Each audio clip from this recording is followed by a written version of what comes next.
Panginoon, maraming salamat sa laging pag-alalay sa amin, sa laging pagtulong sa amin. We really appreciate all these things sa aming mga buhay.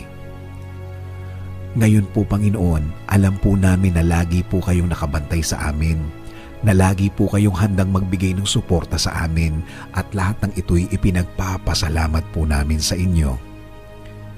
Aaminin po namin sa inyo, Panginoon, na hanggang ngayon ay kailangan namin ng tulong nyo, na sa panahon ngayon, feeling po namin na mas bumibigat ang mga problemang dumadating sa aming mga buhay.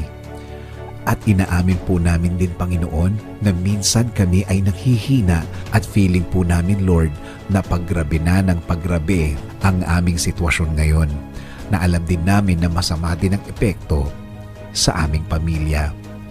Pero Lord, as always, the more na namumroblema kami, the more na mas lalakasan at mas patitibayin namin ang aming faith, na mas maniniwala kami na hindi kami nag-iisa sa mundong ito.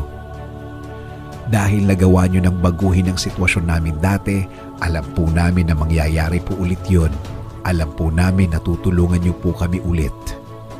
Kaya ang mga araw na dadating ay magiging iba. Kaya ang mga linggong darating ay magiging iba. Mas maniniwala at mas magtitiwala kami. Habang humihirap ang sitwasyon namin, mas lalakihan namin ang faith namin sa inyo, Panginoon. Titingin kami sa inyo, mas magfo-focus kami sa inyo. Dahil parang lumalaki ang problema kung dito kami nakatingin. Kung dito kami nakafocus, mas natatakot kami, mas nag-aalala kami. Kaya ito ay mag-iiba tulad ng dati.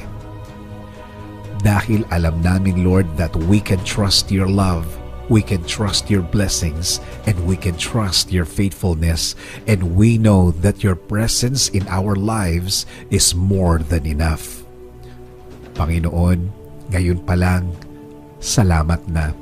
Alam namin ang pagtulong mo ay hindi na magtatagal, na magbabago na ang dapat mabago, na mapupunta na sa way namin ang lahat ng tulong na kailangan namin.